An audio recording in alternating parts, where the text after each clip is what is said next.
একটা জায়গায় যাওয়ার জন্য আমি আজকে উঠছি লোকাল বাসে। আর লোকাল বাসের যে হাওয়া, হাওয়া তো দিতেছে না, দিদাতে একটু পরে পরে পাথর যেমন এই দেখেন।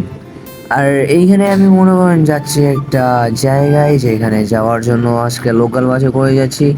আর ফ্লাইওভার থেকে নামানোর সময় একটা নিচু জায়গায় এত সুন্দর লাগতেছিল, আর সামনে বিল্ডিংটা অসাম দেখতে লাগতেছিল, যার কারণে কোনো কথা ছাড়াই জিনিসটা অনেক ফিল হইতেছিলাম। আর বাসের মধ্যে চলাচল করতে অতটা বেশি মানে প্যারা হয় নাই, এখন পর্যন্ত কোনো জামে পড়ি নাই, কারণ এই সময়টাতে অত জাম টাম থাকে না। একবারে সকাল সকাল বাইরে হয়ে পড়ছিলাম এই জন্য।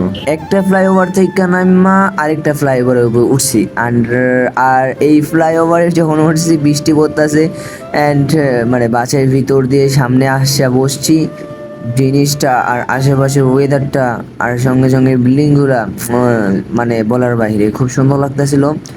আর বিশেষ করে রাস্তায় কোনো জ্যাম ছিল না, ড্রাইভার অনেক স্পিডে গাড়ি টানতেছিল, যার কারণে জিনিসটা আরও অনেক ভালো লাগতেছিল। তো এই সুন্দর প্রকৃতির আপনারাও একটু ফিল নেন।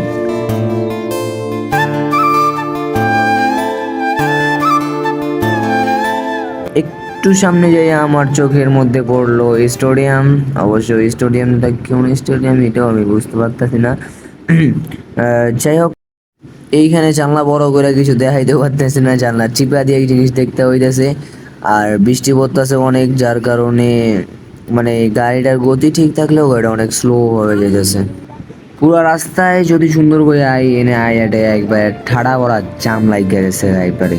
তো ভিডিওটা এই পর্যন্তই, ভালো লাগলে লাইক কমেন্ট করবেন, বাই বাই।